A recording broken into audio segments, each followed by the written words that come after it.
नमस्कार, मैं उस्मा और आप देख रहे हैं मंथन टुडे। बिहार विधानसभा चुनाव से पहले एनडीए में सीट बंटवारे की औपचारिक घोषणा तो हो चुकी है, लेकिन भीतर की नाराजगी अब भी थमने का नाम नहीं ले रहा। सूत्रों के मुताबिक मुख्यमंत्री नीतीश कुमार इस बंटवारे से बेहद असंतुष्ट हैं।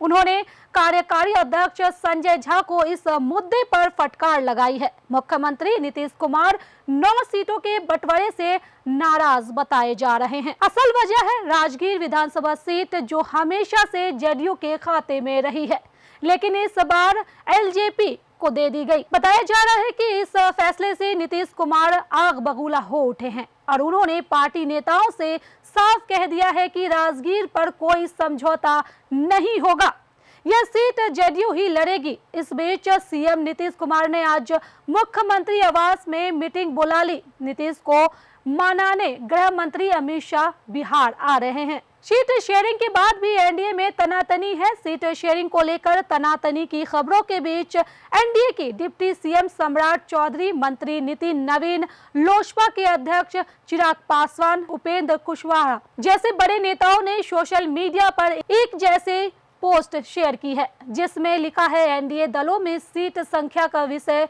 सौहार्दपूर्ण बातचीत में पूरा हो चुका है।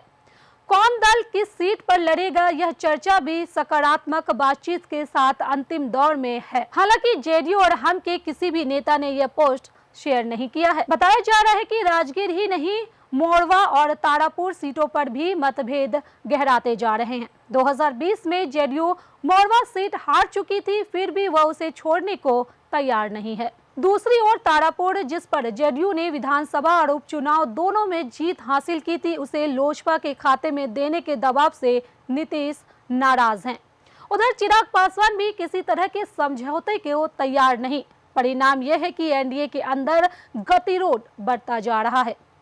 सोमवार को होने वाली एनडीए की संयुक्त प्रेस कॉन्फ्रेंस को अचानक टाल दिया गया, जिससे गठबंधन में तनाव की अटकलें और भी तेज हो गई। हालांकि हम के प्रमुख जीतन राम मांझी ने बयान देकर माहौल संभालने की कोशिश की। हमारी सीटें उम्मीद से कम है, पर हम पीएम मोदी के साथ हैं। मगर यह बयान अंदरूनी बेचैनी को छिपा नहीं सकता। इस बार लोजपा को कुल 29 सीटें दी गई है, जिसमें कई ऐसी सीटें शामिल हैं जो अब तक बीजेपी की मजबूत मानी जाती थी, जैसे ब्रह्मपुर, गोविंदगंज, अरवल, हिसुआ और दानापुर। इन सीटों को चिराग पासवान के खाते में जाने से बीजेपी के कई नेता भी असहज महसूस कर रहे हैं। चिराग पासवान का तर्क है कि 2024 के लोकसभा चुनाव में उनकी पार्टी ने 100% स्ट्राइक रेट हासिल किया था। 5 में से 5 सीटें जीती थी। इस उपलब्धि के आधार पर उन्होंने इस बार विधानसभा में अधिक और मजबूत सीटों की मांग की है।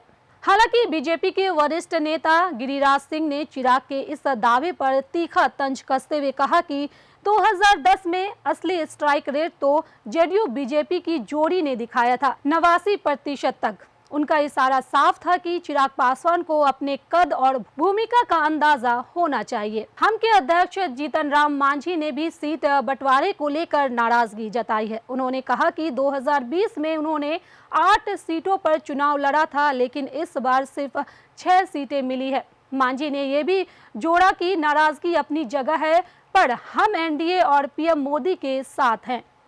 उनके इस बयान से स्पष्ट है कि मन में खटास है, पर अलग राह जाने की हिम्मत फिलहाल नहीं है। इस बीच आरएलएम प्रमुख उपेंद्र कुशवाहा ने सोशल मीडिया पर दोहे के जरिए अपनी नाराजगी जाहिर की है। बादल मेरे खिलाफ थे, मगर वहीं बरस गए जहां मेरा घर था। यह इशारा साफ है कि सीट बंटवारे में उन्हें नुकसान हुआ है। फिर भी उन्होंने यह कहते हुए माहौल शांत रखने की कोशिश की है कि वे एनडीए की जीत के लिए प्रतिबद्ध हैं। दिल्ली और पटना दोनों जगह सोमवार को बीजेपी के वरिष्ठ नेता धर्मेंद्र प्रधान, नित्यानंद राय और विनोद तावड़े ने एनडीए के सहयोगी दलों के साथ लगातार बैठक की। मकसद यही रहा कि नाराजगी को बातचीत से शांत किया जाए। सूत्रों के मुताबिक कुछ सीटों पर आपसी अदला बदली और उम्मीदवारों के नाम में बदलाव की कोशिश चल रही है, ताकि संकट गहराने से पहले सुलह हो सके। अब उम्मीद है कि मंगलवार को एनडीए की संयुक्त उम्मीदवार सूची जारी की जाएगी। बिहार बीजेपी अध्यक्ष दिलीप जायसवाल ने कहा कि 15 अक्टूबर से नामांकन शुरू होंगे, लेकिन राजनीतिक गलियारों में चर्चा है कि सूची जारी होने से पहले कुछ सीटों पर आखिरी वक्त में फेरबदल हो सकता है। कुल मिलाकर इस बार एनडीए के लिए सबसे बड़ी चुनौती विपक्ष नहीं बल्कि अपनी ही अंदरूनी जंग है। नीतीश कुमार और चिराग पासवान की टकराहट से एनडीए की एकजुटता की असली परीक्षा शुरू हो चुकी है। बिहार की सियासत में दिवाली से पहले ही पटाखे फूटने लगे हैं। तो फिलहाल इस खबर में बस इतना ही। बिहार की ऐसी ही राजनीतिक खबरों के लिए बने रहें मंथन टुडे के साथ। साथ ही हमारे चैनल को लाइक करें, सब्सक्राइब करें और शेयर करना ना भूलें। साथ ही निष्पक्ष पत्रकारिता देखने के लिए देखते रहें मंथन टुडे। बहुत बहुत शुक्रिया।